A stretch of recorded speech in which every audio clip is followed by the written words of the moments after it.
I cannot believe this room is full at 10 in the fucking morning. Yes, we like guns. I like guns too. That has to do with this talk. How many people carry a gun on a regular basis? Law enforcement, Fed. No, you're probably just fucking, citizens in a free country. So one big hand for friggin' still having some freedoms in this country.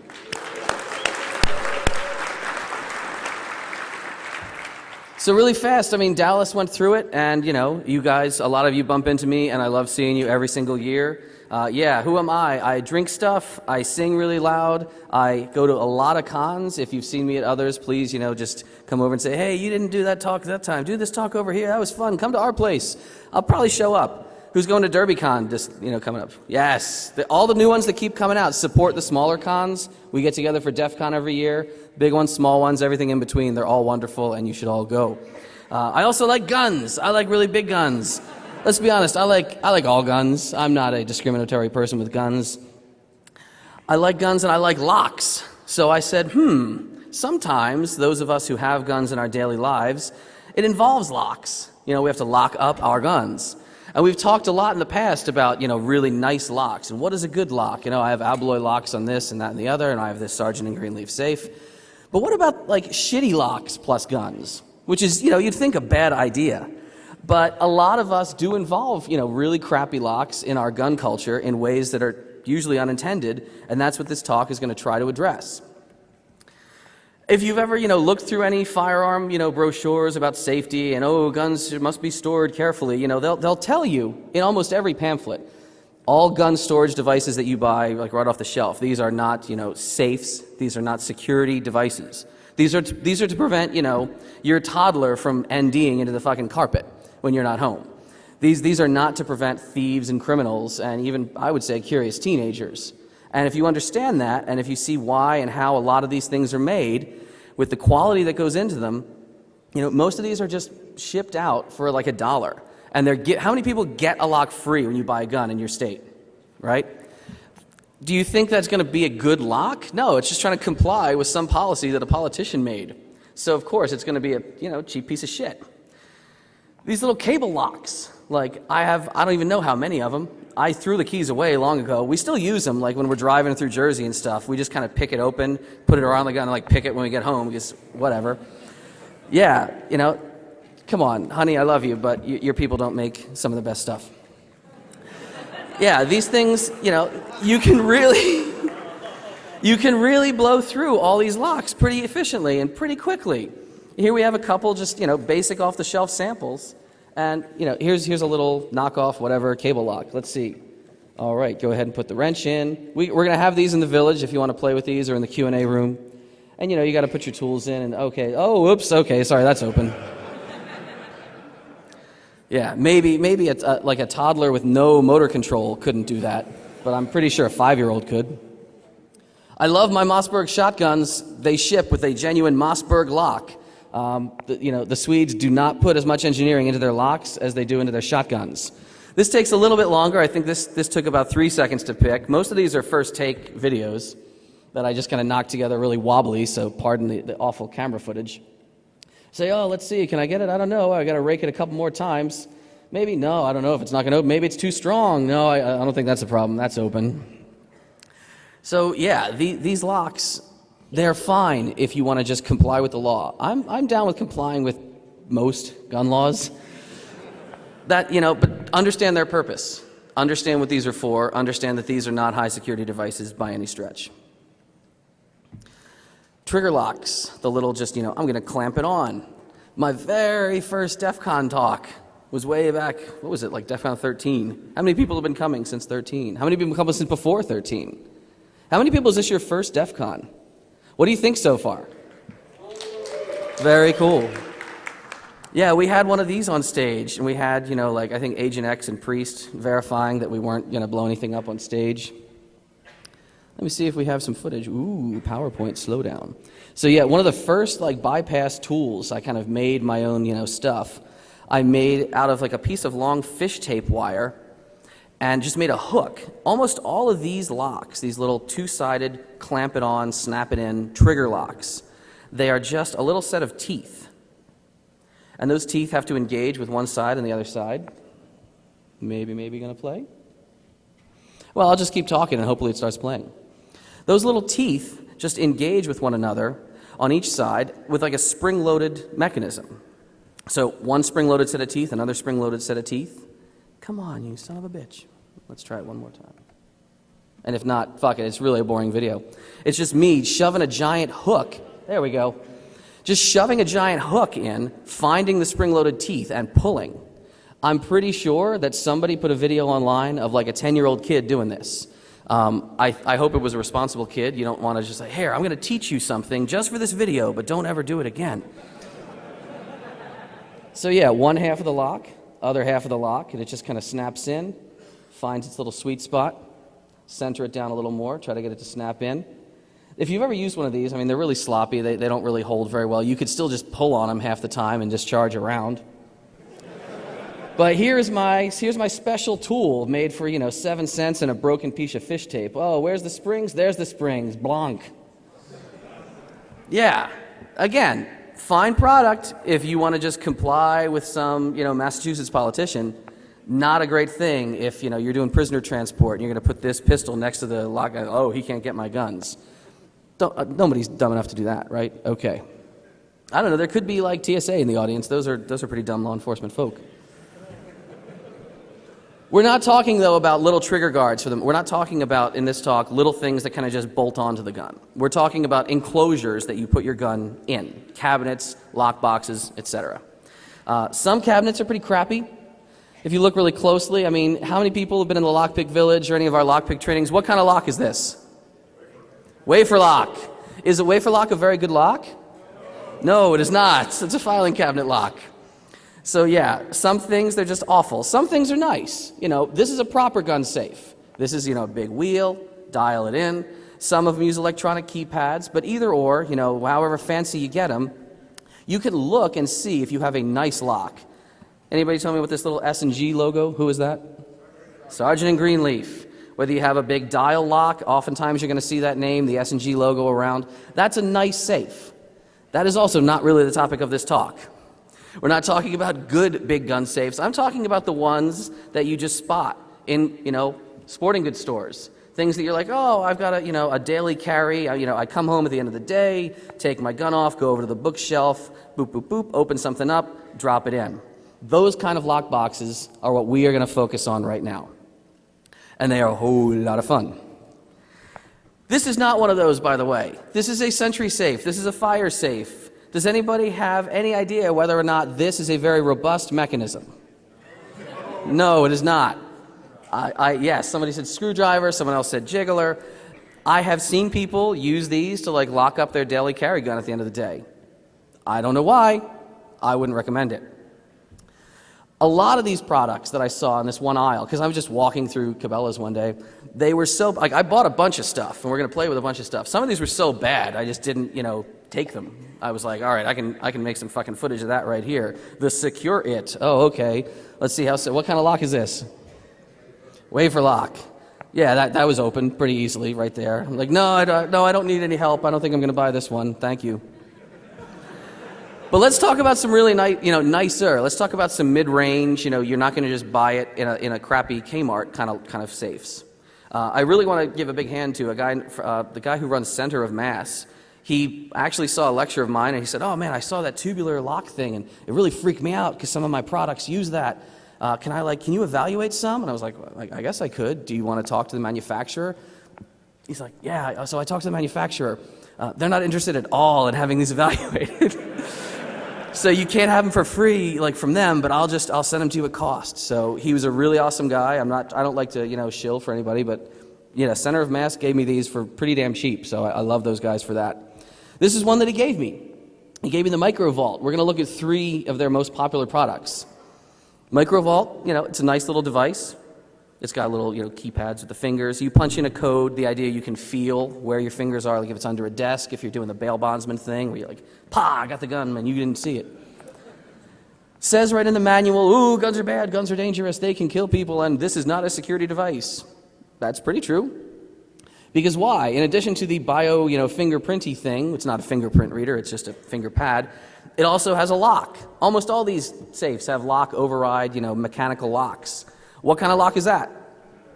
Tubular lock. Is tubular lock really great lock? Not exactly, no. Maybe it's better than a wafer lock, but it's not much better. So here we are. We're saying, all right, here's our tubular lock. Let's see what we can do with this.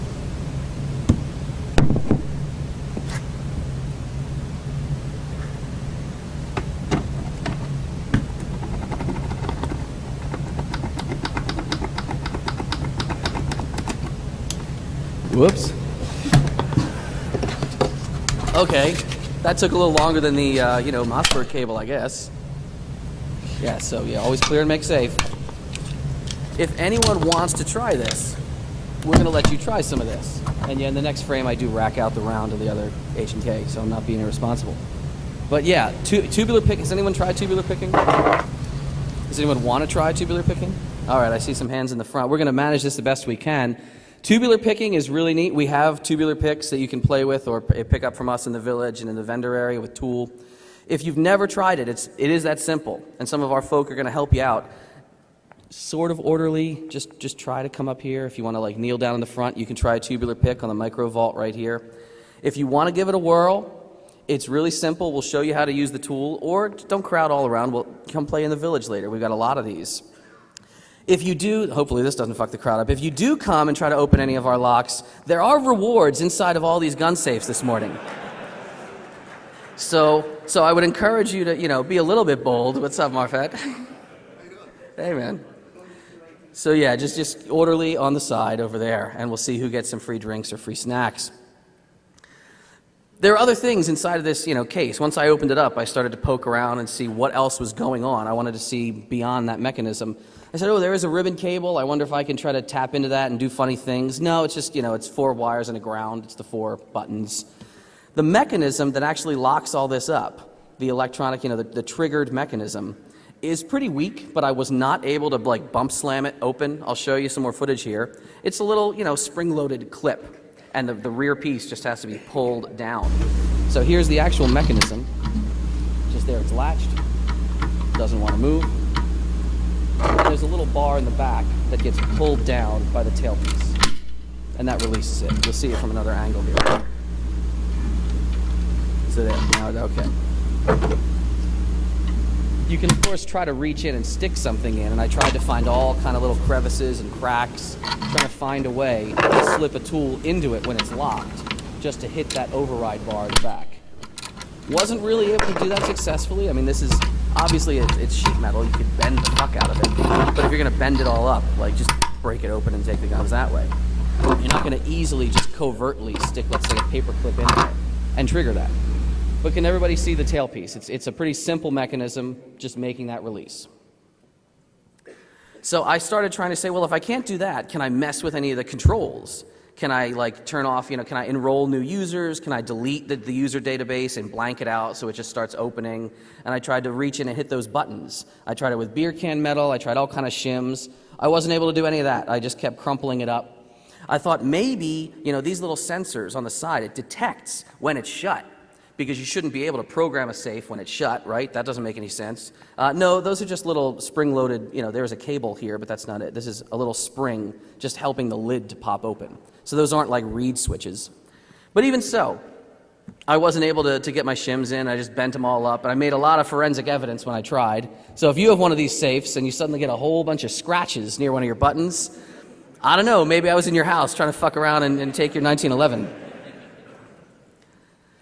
But overall, not a bad safe. The overall design is kind of sound. I like that it relies on something keyable, but it's not. I don't really like biometrics a lot. I think biometrics in the heat of the moment are I don't want to have grime or blood, or I don't know what is going on in my house when I need to grab my guns, but my fingerprints might not be clearly readable.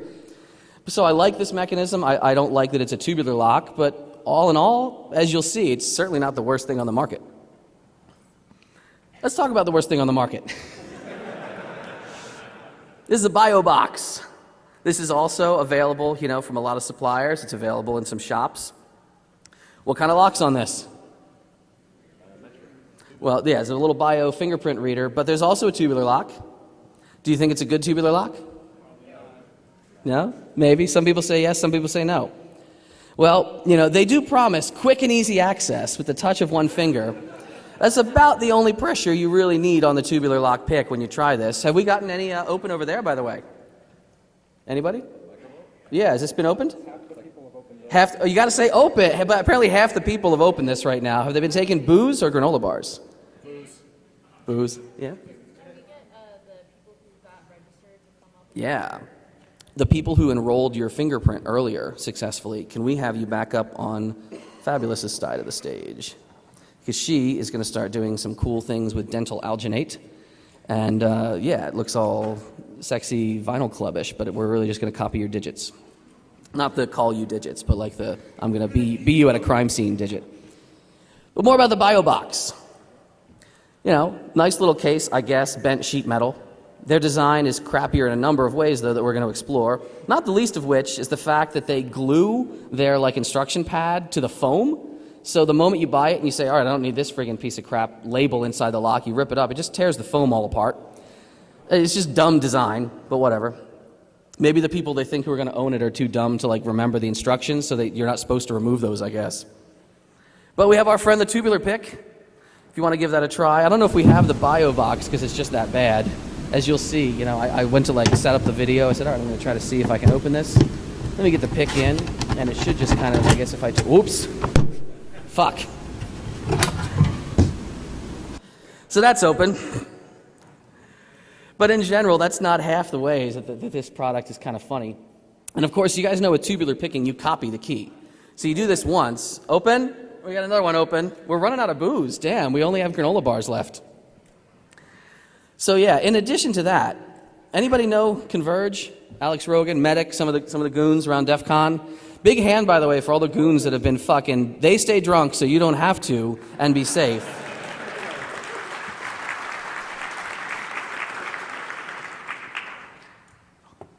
Yeah, so Con and those guys, they were at Alex's house down in Texas around the New Year, and he had just gotten a new gun locker. He got in a BioBox. And they're like, oh man, open! Nice. We are now, that's Jägermeister. Wow, you are starting early, sir.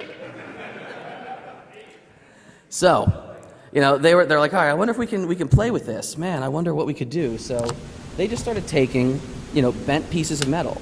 They just started taking, paper clips, lock picks, etc. Because you see the button to it. Did you just see where I use the enroll button? It's right under the lip. Now, there are a lot of holes in the side of this case. I don't know why they're there. All right, my finger has been enrolled. There are holes right along the edges that you could, let's say, stick a lockpick into. Let's see what happens if you do that. So got to feel around for the right place.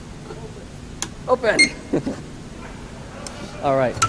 I can enroll a new finger with it shut. Fuck you! Boom. All right, so that works. And then the same question that the guys had in Texas. They were like, man, if I can enroll myself, I wonder if I can delete myself. I said, all right, let's try this one with a paper clip, because maybe you don't have lockpicks. Maybe you haven't gone to the village. All right, take our super elite hacksaw, open the CD-ROM drawer tool. All right, where is it? Open again down there. Jesus, you're flying through shit. All right, gotta hunt a little more. All right, red light. Red light means everything is empty. So now if you just press the button, oops, open. That works. So yeah, defeated by, a paper clip? Come on. That's, you really don't get a lot of love from the BioBox from me. That's my rating system. It's my multiple star rating system is maybe even a little generous on this one, but they made it out of metal. I mean, I guess it could have been wood. So there's that. The last one we're going to talk about, and the last one we're going to play with a lot here, however, is the LockSafe product. It feels the most robust. If you crack a guy on the head with it, he's going to know it. The other ones, he'll just be like, fuck, asshole. Yeah, this is made of thick steel. It's 1/4-inch plate steel. It has a really nice, mechanism in it. It uses a cross lock as the override lock, which, if you flip up the little panel, you'll see not only is the cross key there, but the battery hookup is there. It's a nice design. In case the battery dies, you can switch the battery with it locked.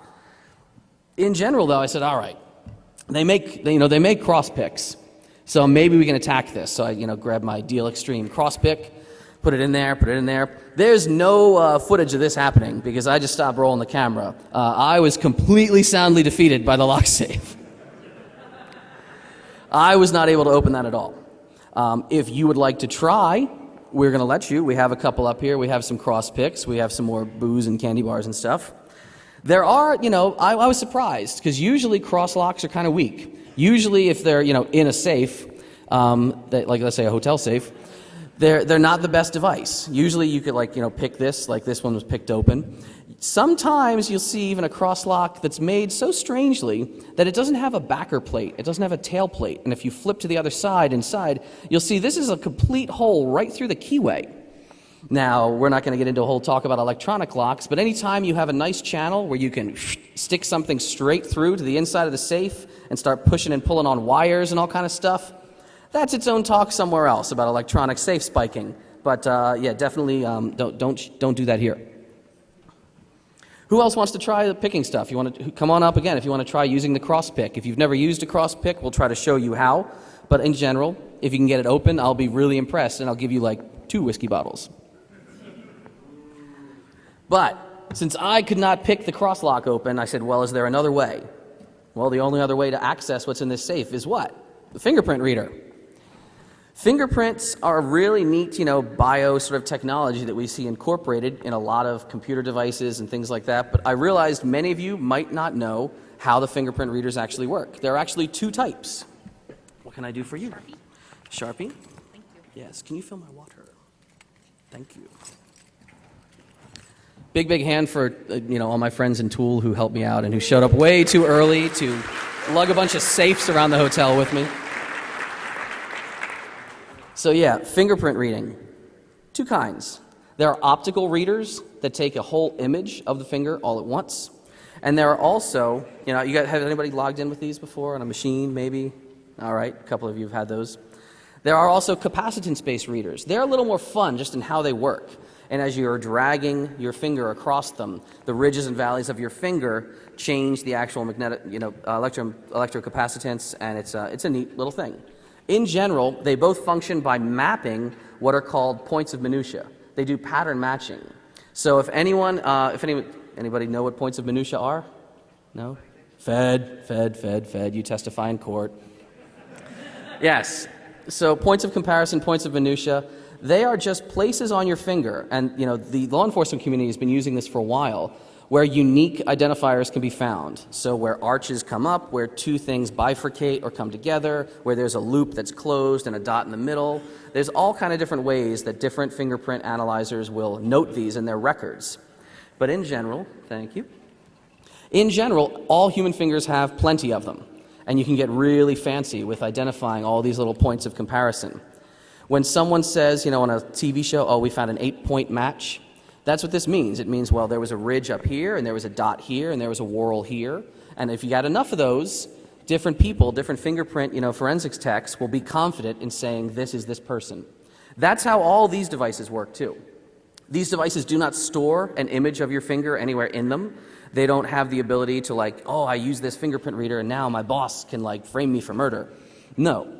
These devices just store little bits of data about the different points of comparison. They store a matrix of points like this. So when you come by later, touch your finger or swipe your finger, the computer says, well, I just generated a new matrix. Does it match? It's really like a hashing function in a way. Your password is not stored on the server. Your hash is. It's the exact same thing. There's a lot of myths about this in fiction, about how these work. There's a lot of bad tech in fiction. One of the biggest things in fictional shows that you sometimes get is the twin problem, right? That's not a twin problem. That's awesome, but no, there is the twin problem. It was actually his brother, and that's why. Does anybody know why that's bullshit? Twins have different fingerprints. Do you know at what point in your life your fingerprints develop? Anybody? They develop prenatally in the womb, and they are pattern generated just by random eddies and currents in the amniotic fluid as your skin cells are generating. They form then, they are locked into you at that point, so if you cut them off, they should try to regrow mostly the way you had them. But even, you could have septuplets or that friggin' Octomom who pupped out all those friggin' crotch fruits. They'll all be different. They'll all be different, so the twin thing, that's all bullshit.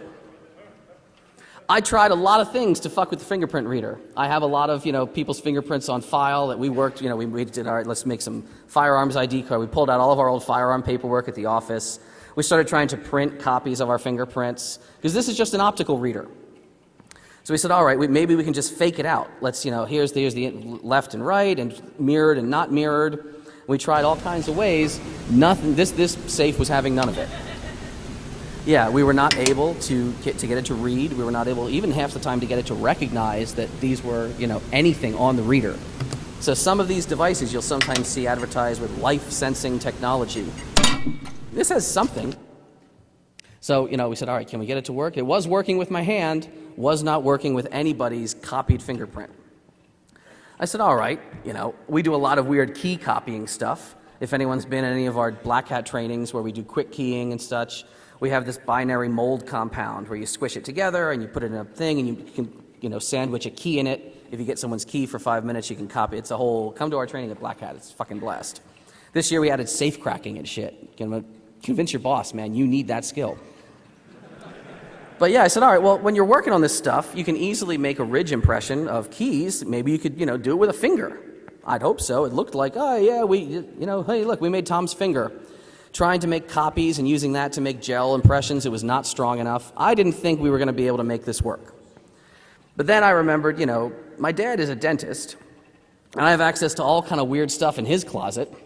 So we just started getting every product that we could and trying to press our finger into it, pour other stuff into it.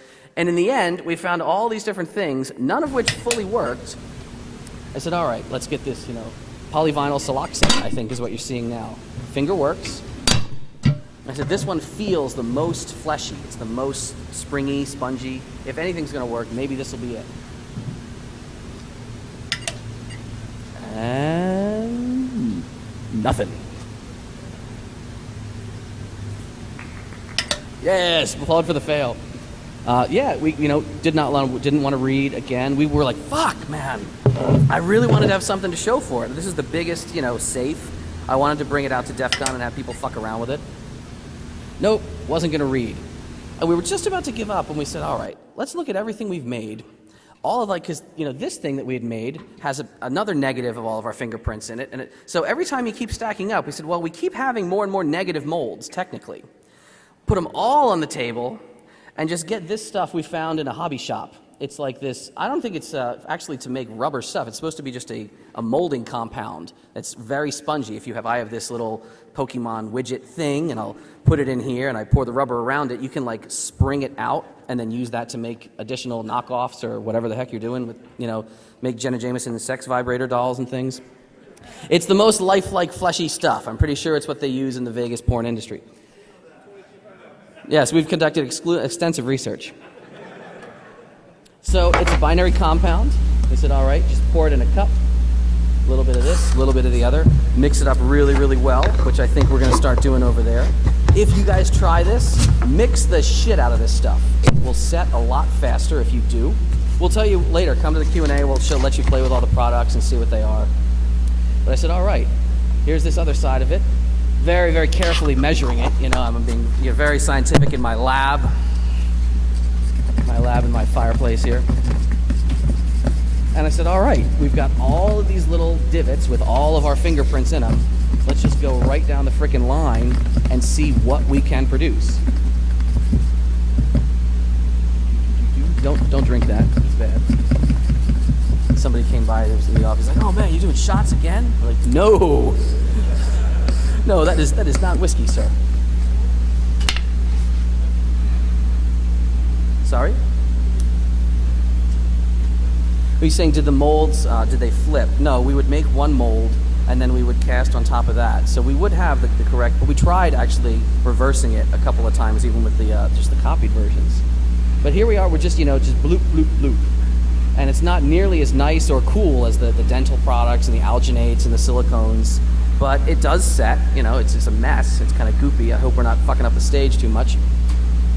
But it does kind of, you know, it sets eventually. It just takes a little while. And maybe some of this, we might have to do it in the Q&A room if we want to let it really, really harden up, because if it doesn't, if it just gets all over your face, it's like, you know, rolling around and having sex in pine trees. It does not come off you if it's not set. But we let this stuff set. We said, all right, you know, maybe we can get this thing to work. Let's see what'll happen. So, all right, here's test number 1. Put it on the pad. Is it going to read? And yay!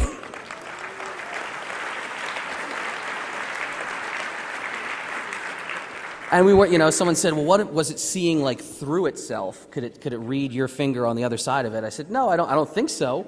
You know, it's a little bit see-through, it's translucent, but just to be sure, you know, we tried somebody else's. Yeah, that was my other little freaking KO. We said, no, let's keep trying it. Let's mix it up. You try my fingerprint with your finger, and we kept getting pretty good results. My favorite result of all was this thing. This was the last one we had poured out of the end of like a long series of cups. You know, pouring out of cups, Mr. Balloon Hands. No, so, all right, you got this little thing. It was like a little tiny bit of rubber. And if you look at it, I think I even show you, it was full of air bubbles. It really doesn't cure very solid. And it's so wafer thin, I'm like, man, I don't know if we're going to really get like a ridge pattern out of this. I don't know if this is going to work. I said, all right, well, just try it, man. See what you can get. So we had a couple of these little thin guys. Imagine this just being in your pocket at the right moment. You pull it out. You walk up to the, you know, super secure safe. You just kind of stick it on your hand. So Tom's going to go up to the safe and say, all right, I guess I got it here with my fake spy fingerprint. Well, let's see what happens. Do I get to access the firearms? Yay, ICANN has firearms.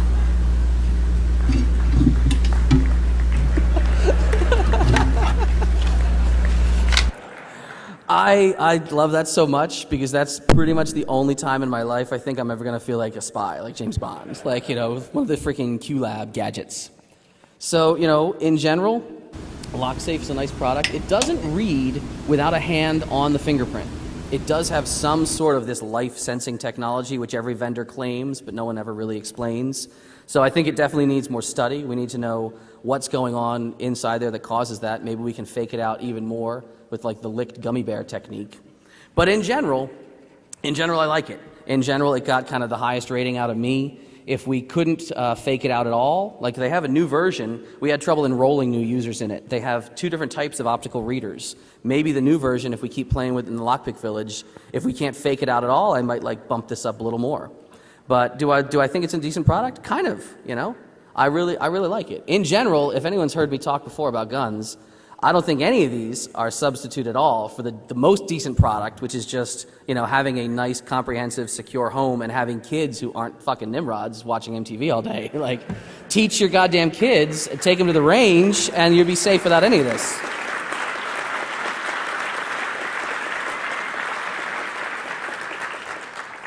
They do have new versions coming out from all these manufacturers. This is, you know, the Gun Vault Bio. It's just a compendium of more things. So we've got the pads, and we have a little swipey, and there's all kind of stuff always coming out. You guys know this. Security goes up one level, goes up another, goes up another. A lot of them are still relying on that, you know, tubular lock. I don't know why Chicago Lock Company made this product how many decades ago, and people still think it's sexy and different. If you want to replace your tubular lock, you actually can.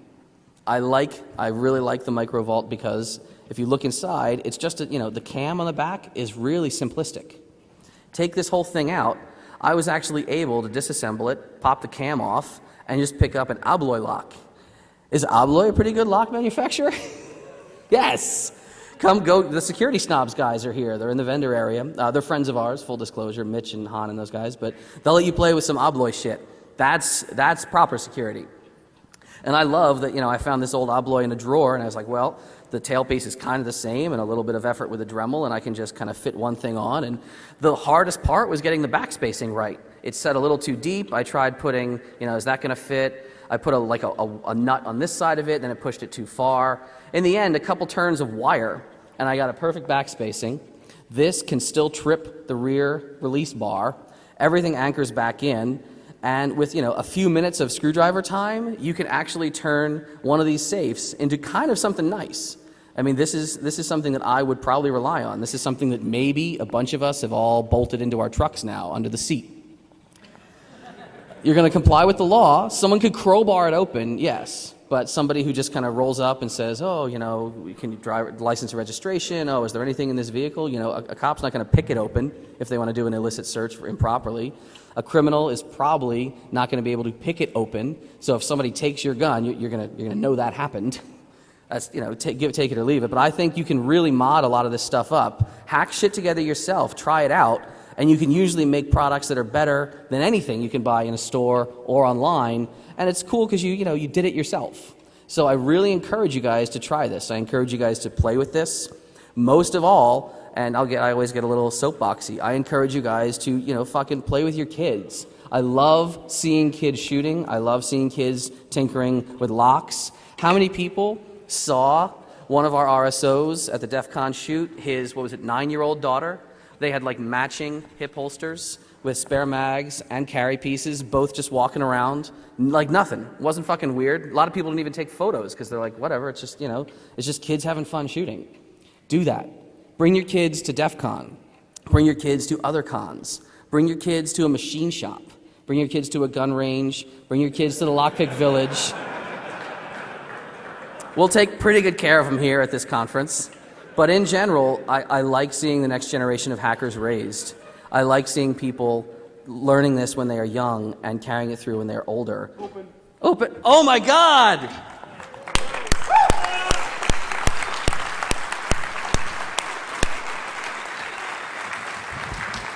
Fucking A. That was fucking perfect, man. That couldn't have worked out better. I'm buying you like a big bottle or something. Oh my God. Big hand again. Look at that shit. We didn't even do that ourselves. Damn. Perfect. We can do some questions after this, but in general, after you finish patting that guy on the back, and after we keep thanking all these guys, how are they setting? Is it setting up good yet? We're going to do it in the Q&A room. Come find us later and keep control of your little, fingerprint things. If you're a fingerprint person, follow us. We're going to try that later, see if the fingerprint's actually red. But in general, don't be afraid, of course, of firearms. Don't be afraid of shitty products, because if you test them yourself, you can often discover how they fail. You can discover how to make them better. But most of all, just, keep bringing the young ones around. I like seeing it. I don't know if they needed their own special room. I think they should just be walking everywhere. They should be seeing, the freaking CTF, and they should be seeing strippers, and they should be seeing everything else that happens at DEFCON. But in general, keep playing, keep learning. Come by the Lockpick Village, and thank you very, very much.